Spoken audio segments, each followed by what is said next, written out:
Hi, welcome back to the channel. This week we take a look at kick and bass mixing and we see if there's a better way to do it. The tried and tested method is simply to put LFO tool on, the point being to reduce the volume of the first bass note, as you can see here. What that does is provide room for the second half of the kick, assuming you put an 8th note kick. Or the second option, maybe even in conjunction, is to check the phase to make sure that you don't have any phase overlap, which is causing an increase in volumes. To demonstrate that concept and to ensure that we know exactly what we're looking at, I'm playing back just the kick and the bass. Now, the kick I have mixed to -10, so here to the left on the peak level you'll see -10. Then on the bass down here you'll see -12. So logically what that means is, if the kick is playing at -10 and the bass is at -12 and there's no overlapping notes, the loudest part in that section of the kick and bass should be -10. So let's have a listen, let's confirm that. We can actually see -7 or -6.9 here. So what that means is somewhere, and we know that it's going to be where the kick and the bass overlap, that's causing an increase of 3.1 dB. So the solution, as said at the start, is put kick and LFO tool on here. Let's have a listen. We're back down to -10 or 9.9, but as you can hear there's a horrible gallop happening now.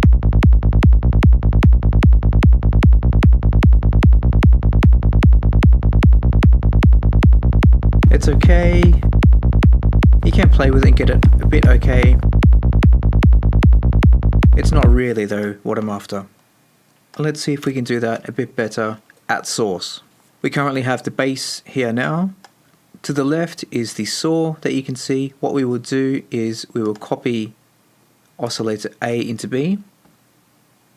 In oscillator A we will remove the sub, and in oscillator B we will remove everything but the sub, so we clear high frequencies. There we go. So to the left is just the upper harmonics, and then to the right, oscillator B, is just the sub. So if we play that back, it's exactly the same. No difference whatsoever. You've probably seen this technique before, that's nothing new. What we're trying to achieve is for all 3 bass notes, the harmonic wave is clearly audible, but then the sub is only audible on notes 2 and 3. What that will mean is that there's no clashing with the tail of the kick. We can test the proof of concept by putting this to a macro. So at the moment, LFO1 is acting as an envelope to control the volume of A and B, which is then being further controlled by macro 3. So if we play this back now, there'll be no change in sound. But if we turn the macro down, then it's complete silence. We'll back up and we hear the bass again. So this, however, is controlling the level of both oscillators. We're comfortable with oscillator 1 playing the entire time. It's only oscillator 2 that we're trying to impact. So we can take this off on oscillator 1. Now let's have a look through a visual. So if we play back now, with the level up on the sub oscillator, we should see a fundamental, which is here. Or if we turn this down, the fundamental disappears completely. Gone, and up. So we're getting there, but we don't want to automate that all the time. That will be a complete pain. Instead we can set this up with an LFO. Set it to 1/4, so it's playing for the full duration of the kick and bass cycle. Add LFO3 to replace the macro. And if we play this back now, we should see 3 notes with the sub.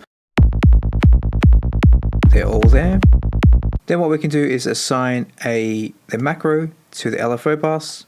This is essentially assigning the modulation y-axis on this first node here, and then similarly the y-axis on this 3rd node. And then once you've done that, this macro knob controls the gain of this 2nd block here.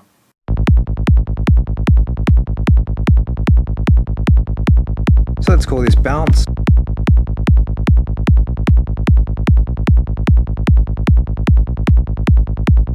And if we turn it all the way down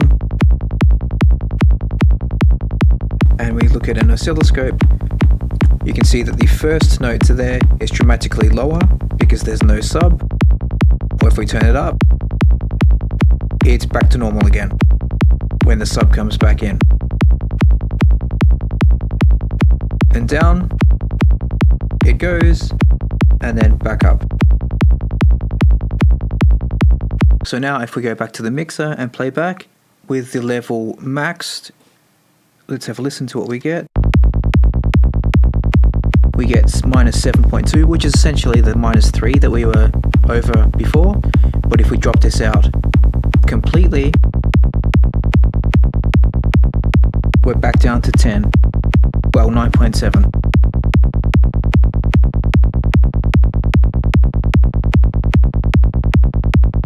Now we can adjust this back to taste.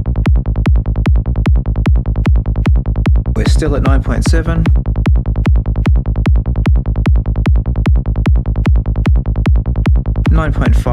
So I would keep it around there, 9.7, 9.5. I would adjust this to taste and also to ensure that we don't exceed -10 too much.